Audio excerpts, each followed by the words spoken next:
Selamun Aleyküm ve Rahmetullahi Rahmet. Aleykümselam ve rahmetullahi ve berekatuhu. Quran və hədislər əminamanlıq haqqında danışırmı? Elhamdülillah.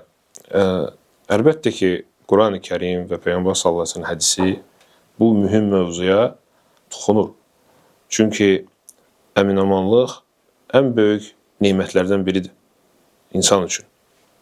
Hətta bəzi alimlər qeyd edirlər ki, dindən sonra ən böyük nemətdir. Hətta övlad və sağlamlıq bu nemətlərdən də hərdən üstündür. Çünki sən əminamanlıq yerdə yaşamasan, nə malın, dövlətin, uşaqların, valideynlərin ləzzətini görməyəcəksən. Çünki həmişə qorxucaysan. Qorxu içində yaşayacaqsan. Ona görə də baxın, İbrahim aleyhissalam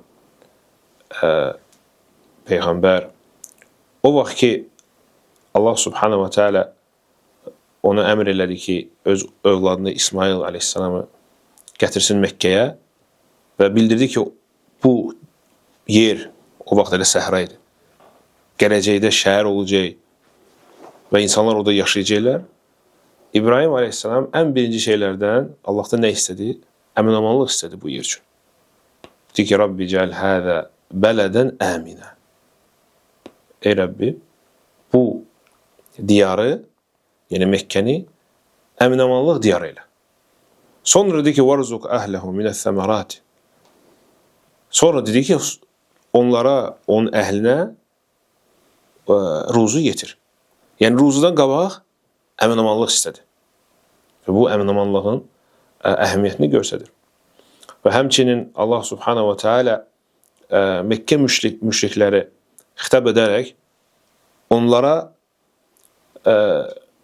öz nemətləri barədə söhbət edəndə, öz nemətləri qeyd edəndə dedi ki, ən böyük nemətləri nə idi? Yəni əminamanlıq. Ona görə Qureyş surəsində Allah subhanahu wa ta'ala buyurur ki, فَلْيَعْبُدُوا رَبَّ هَذَا الْبَيْتِ. Qoy onlar, yəni Məkkə əhli bu evin, yəni Kəbənin Rəbbisinə ibadət etsinlər. اَلَّذ۪ي أَطْعَمَهُمْ min cu və əmənəhum min xawf. Hansı ki onlara ruzu yetirdi və onlara əminamanlıq verdi. Çünki biz tarixə baxsaq görərik ki, o zaman əminamanlıq yalnız Məkkədə idi. Bu da İbrahim aleyhissalamın duasının nəticəsi idi. Lakin Məkkə ətrafı başqa şəhərlər, Mədinə daxil olmaqla hicrətdən qabaq və başqa yerlər orada əminamanlıq yox idi. Hətta müşriklər, məsələn, kimdənsə qaçanda, qorxanda gələrdilər Məkkəyə. Məkkəyə gələndə bilərdilər ki, burada onlar heç kim toxuna bilməz. Müşriklər də, müşrik olsalar da, onlar bilirdilər ki, Məkkədə heç kimə zülm eləmək olmaz. Ona görə Allah subhanahu wa ta'ala Ankabut surasında buyurur ki, أَوَلَمْ يَرَوْا أَنَّ جَعَلْنَا حَرَمًا آمِنًا وَيُتَخَطَّفُ النَّاسُ مِنْ حَوْلِهِمْ. Məgər onlar görmürlər ki, biz haramı, yəni Məkkəni əminamanlıq diyarı etdik, baxmayaraq ki, ətrafında insanları oğruyurlar. Malını, pullarını oğruyurlar. Yəni görürsünüz, Allah subhanahu wa ta'ala neymət kimi bu şeyi müşriklərə qeyd edirdi ki, buna görə iman gətirin. Bu böyük neymətlərdəndir. Və həmçinin Peyğəmbər sallallahu əleyhi və səlləm hədislərin birində buyurur ki, mən asbaha əminən fi sirbihi. Əgər sizdən kimsə səhər tezdən oyanır və əminamanlıq yerdə yaşayırsa, yəni qorxmur ki, kimsə gələr ona təcavüz edər, hücum eləyər, əminamanlıqda yaşayır. Sabahın səhər tezdən ayılır, muafən fi cəsədihi və eyni zamanda sağlamlığı var. Ləhu qutu yevmihi və bir günün yeməyi var onda. Fəkəənnəmə hizət ləhu dünya. Hələ bilir ki, bütün dünyanın sahibidir o. Ən varlı insandır. Və fikir verin, Peyğəmbər sallallahu əleyhi və səlləm 3 dənə şey saydı. Birinci əminamanlıq və əminamanlığı birinci saydı. Birinci əminamanlıq, ikinci sağlamlıq, sonra isə bir günün yeməyi. Baxın, əlhamdülillah, biz hamımız neymətin içindəyik. Xoşbəxt insanlarıq.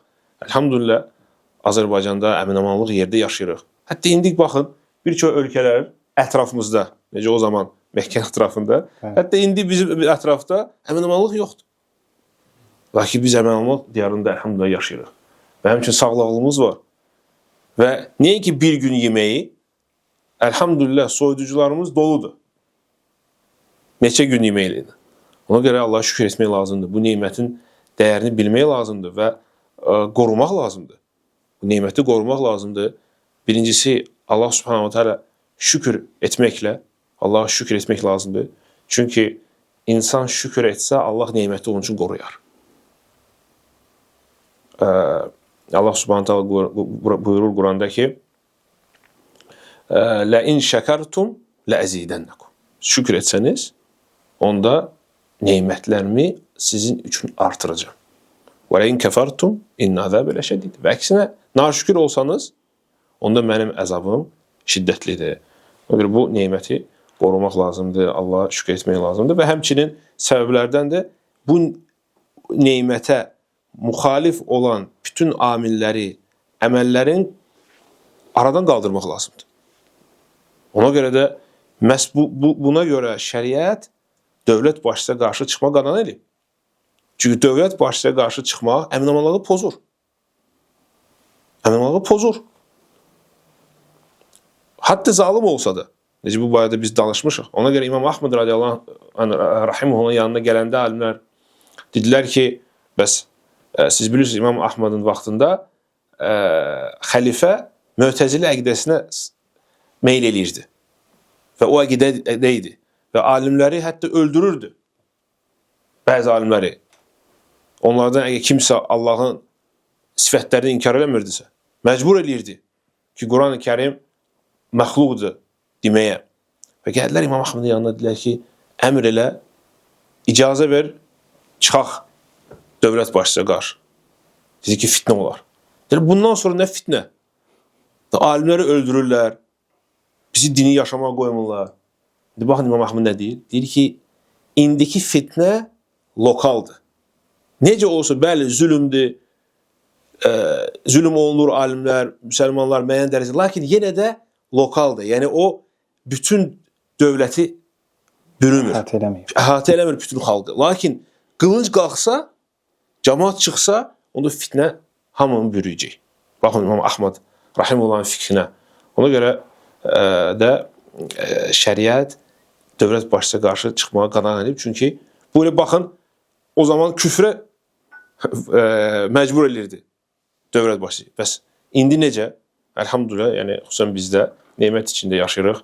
Dinimizi azad şəklində əlhamdülillah həyata keçirdirik. Ona görə bu neməti müsəlman gərək qorusun, bilsin, Allah'a şükür etsin və ona müxalif olan bütün əməllərdən uzaq olsun.